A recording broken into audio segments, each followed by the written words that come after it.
Billions of dollars in trade to and from the United States is in jeopardy at one of the world's most important shipping routes, the Panama Canal. The sudden drying up of the Panama Canal deals a significant blow to the economies of numerous nations.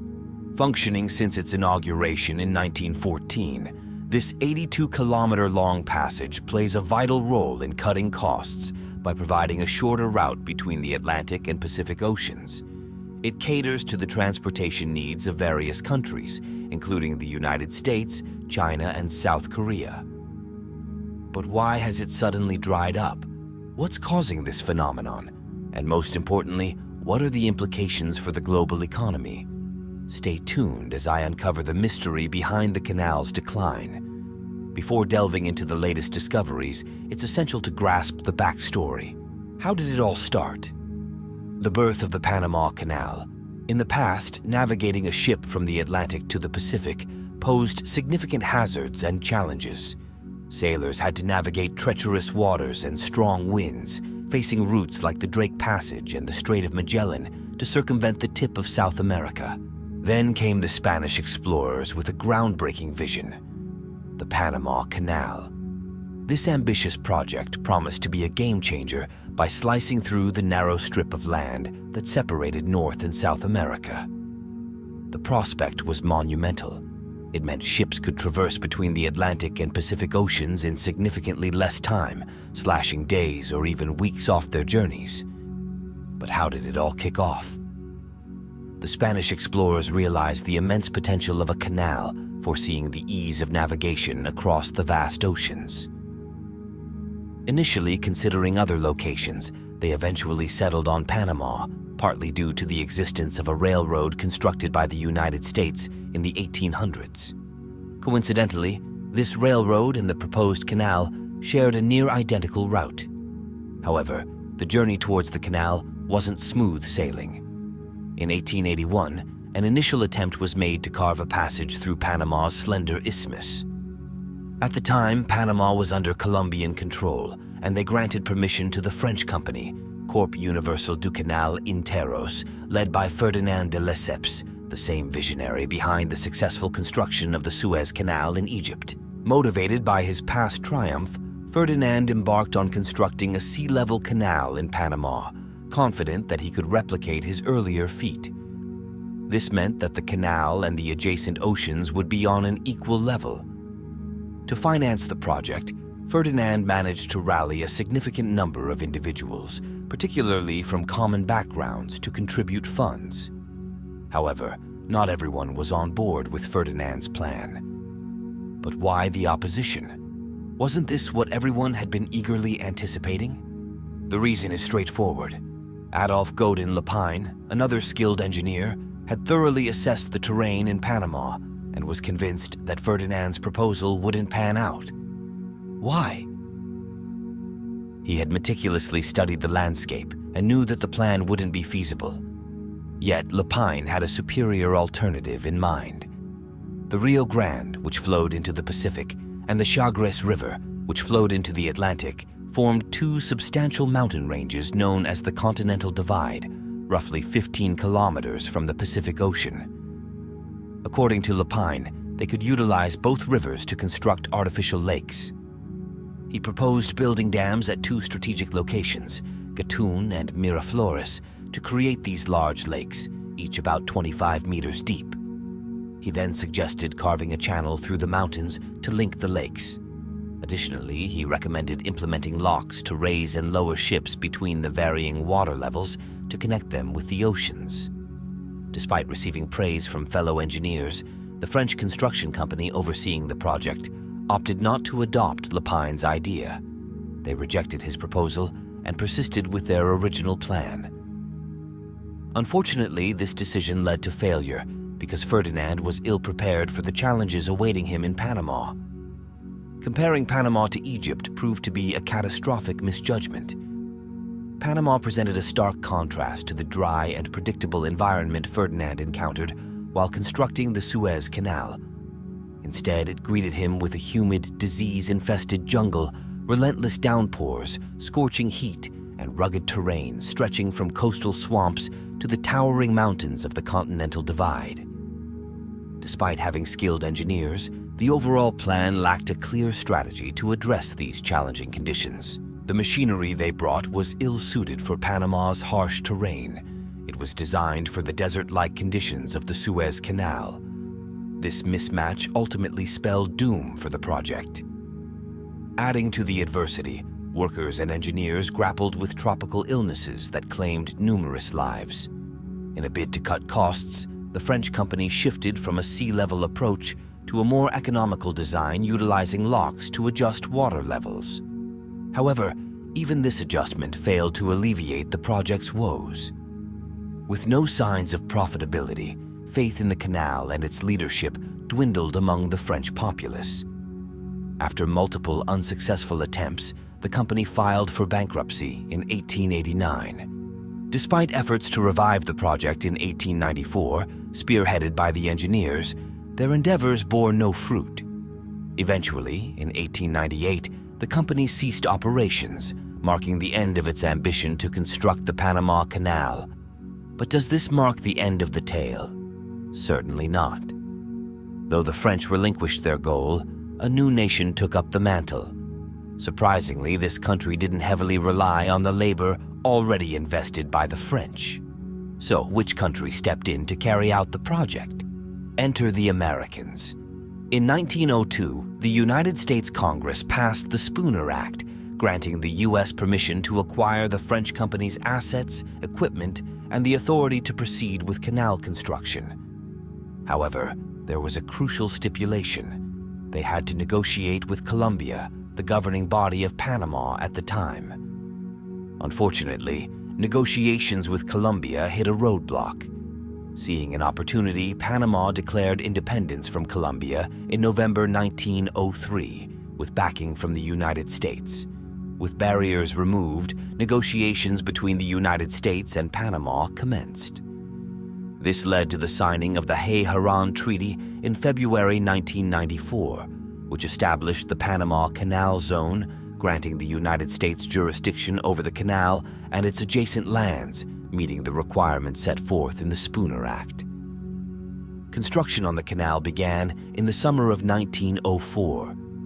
Drawing from the lessons learned from the French endeavor, the United States opted for a canal with locks to save costs and mitigate potential issues stemming from differences in sea levels on either side. It might seem like smooth sailing from here, but there were more challenges awaiting the Americans. They were on the brink of encountering new hurdles. The Chagre River posed the initial obstacle.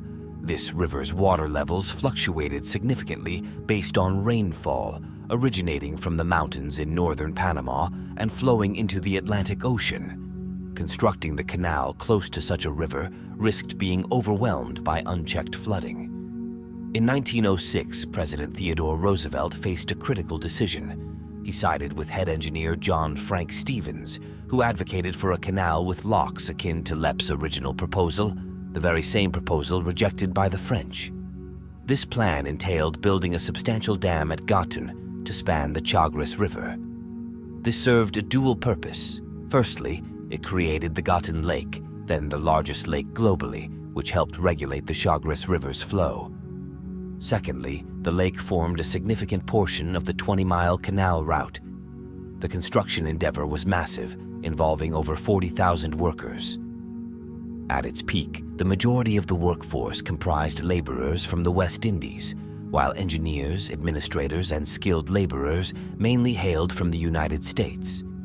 They required robust tools and equipment to tackle the colossal task of building the canal. Therefore, railroads played a vital role in transporting supplies and goods across the region. One of the most significant innovations during the operation was the utilization of over 100 steam shovels. These immense excavators proved indispensable in carving out the Culebra Cut, later renamed the Gaillard Cut in honor of the American engineer David Doe Gaillard, who oversaw the project until his passing. However, by 1913, the Culebra Cut posed one of the most daunting challenges of the entire endeavor. The area was plagued by frequent mudslides and landslides due to unstable rock and soil, resulting in tragic loss of life among the workers. Anticipating and planning for these unpredictable earth movements and mudslides was a formidable task, compounded by the potential for the excavation's bottom to unexpectedly rise due to the weight of the nearby hillsides. One infamous incident, the Cucaracha Slide of 1907, epitomized this relentless onslaught. This persistent landslide persisted for years, depositing millions of cubic yards of material into the canal excavation and causing significant setbacks.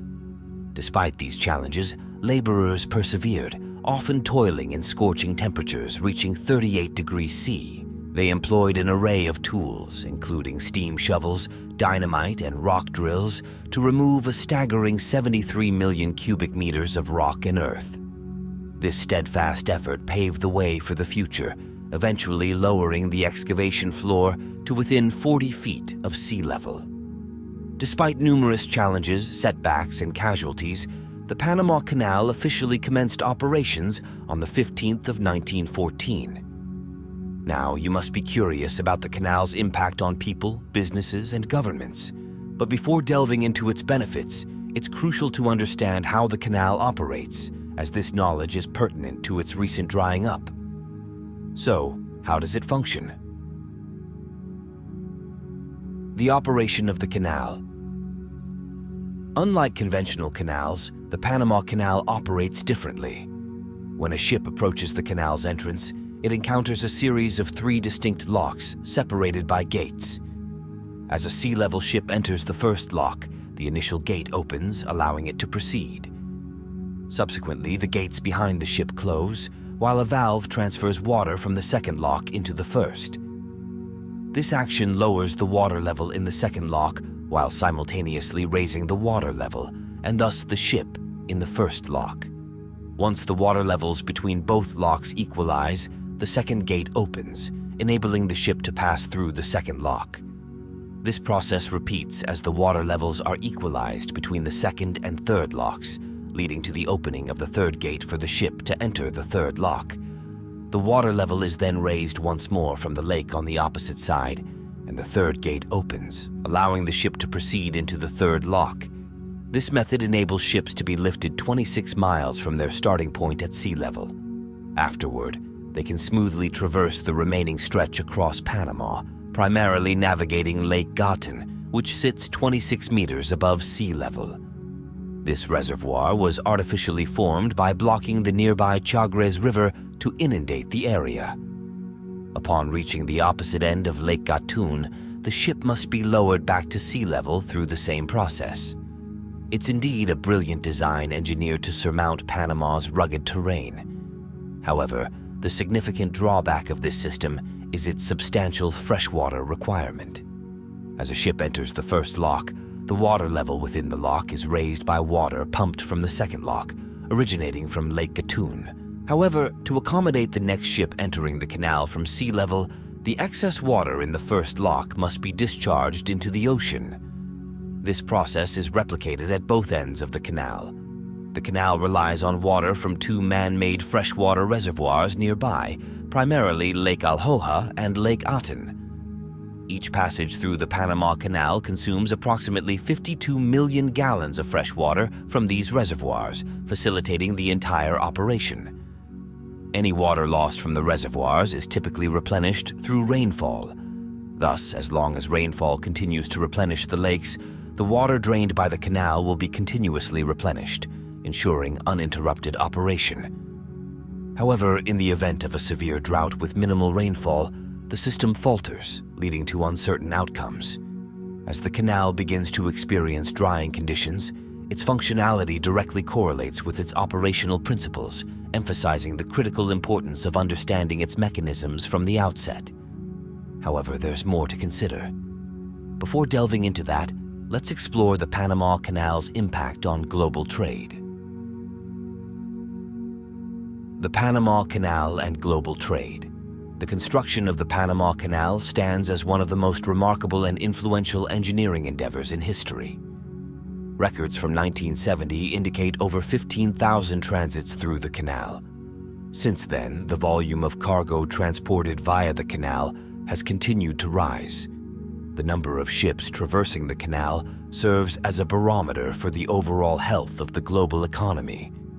Increased traffic is often observed during periods of global economic growth, while recessions tend to dampen activity. For instance, only 86 ships utilize the canal during challenging financial periods. Monitoring the number of ships or cargoes passing through the canal provides valuable insight into the state of world commerce. While numerous trade routes utilize the canal, trade between East Asia and the United States East Coast predominates. A significant portion of the canal's traffic traverses this route, ferrying a diverse array of commodities such as coal, wheat, petroleum products, and motor vehicles. The East Coast relies on this route to maintain its connectivity with Asia, while the West Coast depends on it for connectivity with Europe. Moreover, the canal holds critical strategic importance for the United States Navy. It enables rapid redeployment of American naval assets between the Pacific and Atlantic theaters during crises, bolstering the nation's military readiness and response capabilities. The Panama Canal was under the outright ownership of the United States for several decades, from its completion in 1914 until 1979. In 1979, during the Carter administration, an agreement was reached to return the land to Panama. Subsequently, for another 20 years, until the turn of the new millennium on January 1, 2000, the canal was jointly controlled by the United States and Panama. Finally, full sovereign control over the canal was handed over to Panama. Throughout the extended period of direct American ownership, the canal proved to be a crucial asset on numerous occasions. For instance, during the Cuban Missile Crisis in 1962, the United States utilized the canal to swiftly redeploy warships from the Pacific Theater to the Caribbean, assisting in the naval blockades imposed on Cuba. Additionally, during the Korean and Vietnam Wars, the canal served as the primary artery for transporting troops and equipment to the military fronts in Asia. Even though the United States no longer owns the canal today, its significance remains paramount. In the event of any conflict between the United States and China, the Panama Canal facilitates the rapid redeployment of American warships based on the U.S. East Coast to the Pacific. This capability enables these vessels to reach the theater of operations a remarkable 18 days sooner than if they were to travel the lengthy route around South America. In the event of an invasion, those 18 crucial days saved could prove indispensable in determining the war's outcome. Additionally, the canal stands as the most pivotal asset owned by the Panamanian government, given its significance to numerous global economic and military interests. Therefore, if the canal were to dry up, the Panamanian government would suffer substantial financial losses. But just how much? We'll delve into that in the video. Water crisis in the canal. Let's revisit how the canal operates. An astonishing 52 million gallons of water are required for each voyage through the Panama Canal. Notably, this fresh water is utilized to raise and lower ships navigating the various water level segments. This water is sourced from artificial lakes, primarily Gatun Lake, whose levels are regulated by rainfall. However, the majority of rainfall eventually drains back into the ocean, presenting a unique challenge. This is exacerbated by the fact that the 4.3 million inhabitants of Panama rely on the same water sources for their drinking water, creating a delicate balance between the canal's demands and the needs of the populace. Unfortunately, the Panamanian government did not anticipate this predicament. Despite Panama historically being one of the wettest nations on Earth, with abundant rainfall along the canal and surrounding lakes, the situation took a turn for the worse in 2023, particularly in Gatun Lake. Two factors contributed to a significant decrease in water levels: a general decline in precipitation, resulting in below-average levels, and the occurrence of the El Niño weather phenomenon. During El Niño events, which occur every few years, elevated ocean temperatures disrupt typical air circulation patterns. This disruption alters or weakens the prevailing winds that typically bring heavy rainfall to Panama and other tropical regions. Let's delve deeper into this phenomenon to grasp its significance. El Niño is a recurring oceanic and climatic phenomenon that cyclically manifests every 2 to 7 years in the Central and East Central Pacific Ocean. During an El Niño event, the customary trade winds that blow from the east to the west, pushing warm water away from the Americas towards the west, begin to diminish. This results in warm water being pushed further eastward towards America's west coast, inhibiting the upwelling of deeper, colder waters towards the surface. This large expanse of warm water along the west coast disrupts the region's typical atmospheric circulation patterns. Consequently, the winds responsible for carrying rainfall into Panama weaken or cease altogether, a trend that commenced in 2023. However, this recent El Niño episode has been notably more severe than historical norms. In October 2023, Panama experienced a 41% reduction in rainfall compared to historical averages, marking the lowest recorded rainfall level since the commencement of record-keeping in the 1950s. Notably, October typically represents the country's rainiest month. Overall, the rainy season in 2023 failed to materialize, with the government reporting that the year witnessed the second lowest rainfall ever recorded in Panama's history. Deforestation. Constructed over a century ago in the early 20th century, before modern understanding of climate change and its effects, the Panama Canal was not originally designed with the anticipation of such significant declines in rainfall in mind. With the lakes reliant on rainfall for replenishment and the canal consuming substantial volumes of water to sustain operations, the water levels in the lakes have plummeted to dangerously low levels, dropping approximately 3 meters.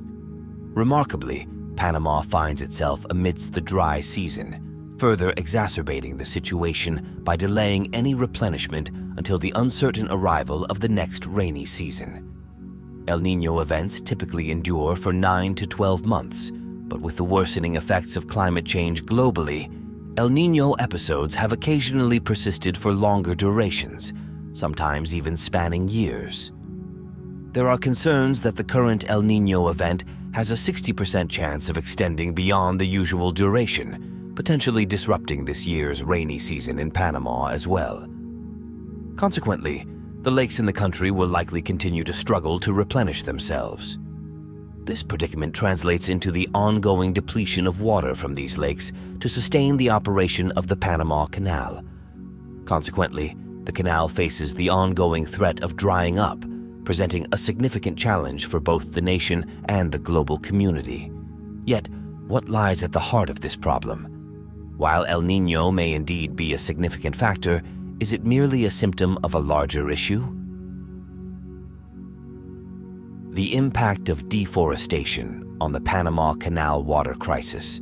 The recent water scarcity affecting the Panama Canal underscores the intricate interconnections within Earth's systems.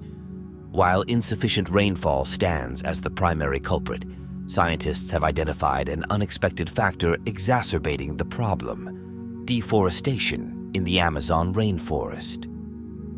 Despite being hundreds of kilometers away, the Amazon rainforest significantly influences the water levels of the Panama Canal. Through a process known as transpiration, lush rainforests such as the Amazon release vast amounts of water vapor into the atmosphere. This vapor eventually condenses and forms clouds, culminating in rainfall and establishing a self-sustaining cycle. Given its immense scale, the Amazon is often likened to the planet's air conditioning system due to its influence on regional rainfall patterns and global climate regulation. However, deforestation disrupts this delicate cycle. When trees are felled, they can no longer contribute to the release of water vapor into the atmosphere, leading to a reduction in overall rainfall. As deforestation persists, the rainforest may reach a tipping point where it becomes unable to generate sufficient rain to sustain itself, a phenomenon known as deforestation-induced collapse. This distressing trend sets off a perilous chain reaction as the rainforest emits more carbon and experiences diminished rainfall. The situation unfolding in the Amazon rainforest is even more alarming than initially perceived. Deforestation's impact on rainfall patterns. Deforestation disrupts rainfall patterns, with growing evidence indicating that certain areas of the Amazon are transitioning into net emitters of carbon dioxide, releasing more carbon than they absorb. This sets off a detrimental cycle. Weakened trees become more susceptible to moisture deficiency, diminishing the rainforest's ability to generate precipitation. Consequences. The rainforest's degradation heightens the likelihood of prolonged and intensified droughts, such as the one experienced in 2023. This disruption affects not only the Amazon, but also local and regional precipitation cycles, potentially leading to arid climates thousands of miles away from the rainforest. Consequently, deforestation emerges as a significant issue in Panama.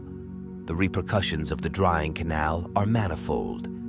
In response to the water shortage, the Panama Canal Authority, tasked with overseeing the canal, faced a challenging decision, implementing restrictions on the number of ships permitted to traverse the canal under normal circumstances. Traffic was significantly curtailed, with only approximately 20 ships allowed passage per day, a marked reduction from the usual flow of up to 36 vessels. This unforeseen challenge places shipping companies in a precarious position. Previously accustomed to a steady stream of traffic through the canal, they now confront difficult choices, each fraught with disadvantages. One option involves waiting at anchor, incurring substantial expenses while awaiting an available slot for canal passage, a waiting period that can stretch on for weeks, eroding profits. Alternatively, for corporations willing to pay a premium, a search fee of $4 million grants priority passage, bypassing the queue of waiting vessels and minimizing wait times. However, this option entails a substantial financial burden, one that many businesses cannot or are unwilling to bear.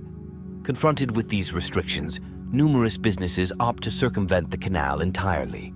Instead, these ships choose alternative routes around South America, traversing either the Strait of Magellan or the Cape Horn. While this approach sidesteps waiting times and potential canal-related fees, it incurs different costs, including extended travel durations lasting several days or even weeks. The water constraints in the Panama Canal come amid recent attacks on vessels passing through the Red Sea, a critical trade artery. These incidents have prompted many businesses to steer clear of the Suez Canal, exacerbating the pressure on global shipping. The combined impact of these disruptions threatens to cause delays and interruptions in the global supply chain, potentially leading to price hikes as disruptions in goods flow make it challenging for governments to regulate inflation. Traders affected by the water scarcity have additional concerns beyond financial ones. With an increasing number of ships queuing up to enter the canal at the Atlantic and Pacific exits, the likelihood of a major accident rises. Congestion forces ships to remain anchored for prolonged periods, sometimes for days, heightening the risk of collisions due to the proximity of multiple vessels in congested conditions. Given the current water scarcity and its ramifications for the Panama Canal, it is pertinent to explore strategies for its preservation. While some have proposed pumping seawater into the canal's primary water source, Gatun Lake, this approach is unfeasible. Panama heavily relies on Gatun Lake for its potable water supply, rendering the introduction of saltwater catastrophic for the nation's water security. Other proposed solutions, such as rerouting rivers to replenish the canal, raise similar concerns. While these proposals offer potential solutions to water scarcity, they often come at a cost to the environment. Altering established river flows can disrupt ecosystems and pose threats to the livelihoods and cultural practices of indigenous communities residing along these watercourses. Water scarcity. Addressing the water scarcity in the Panama Canal locally may prove insufficient. Experts caution that tackling the root cause, climate change and the ongoing deforestation of the Amazon rainforest, requires a more comprehensive approach. Scientific evidence indicates that deforestation in the Amazon contributes to climate change, a key factor in the water scarcity affecting the Panama Canal. Despite this, certain South American nations with Amazonian territories have taken individual steps to curb deforestation. Collaborating on effective deforestation policies and strategies could prove beneficial for these nations. Additionally, experts suggest that the United States should play a more active role in combating Amazon deforestation, given its vested interest in maintaining a functioning Panama Canal. With over half of the population relying on the same water sources that feed the canal, the water shortage has placed Panamanian officials in a challenging position as they seek to balance the needs of the people with those of the canal. To address this challenge, the canal's governing board has proposed the construction of a new reservoir on the Indio River. This initiative aims to enhance water supply and canal traffic, crucial for Panama's economy, contributing over 6% to the nation's GDP. The proposed reservoir expansion could potentially accommodate 12 to 15 ships passing through the canal daily. However, this endeavor faces significant obstacles, including an estimated cost of nearly $900 million, posing a considerable financial commitment for Panama. The projected completion timeframe raises concerns, particularly given the recent delays and financial disputes encountered during a similar project to expand the canal's locks, which ran 2 years behind schedule. Furthermore, the pace of construction presents environmental implications that warrant careful consideration. Potential impacts on the local ecosystem, including plant and animal life, river flow, and water quality, must be thoroughly assessed. Additionally, the proposal entails purchasing protected territory and potentially displacing nearby populations, prompting ethical questions about mitigating social and economic disruptions, while ensuring affected parties receive fair compensation and relocation assistance.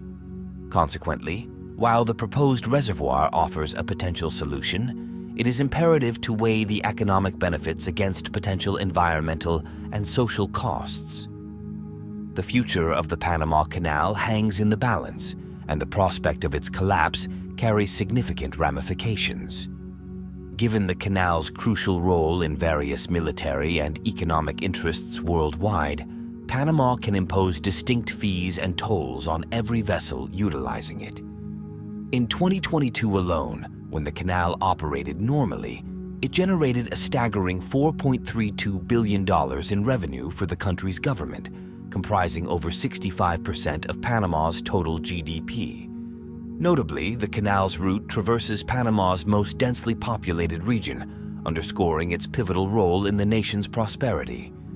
Indeed, the canal has been instrumental in positioning Panama as one of Latin America's wealthiest and most developed nations. Its potential demise would not only imperil the entire nation, but also disrupt the global economy and threaten the strategic interests of the United States. Unfortunately, the canal's deterioration, which commenced in 2023 and persists into 2024, has cast a shadow of uncertainty over its future. Thank you for tuning in to another episode of Cosmic Discovery. While you're here, don't forget to explore the other videos available on your screen.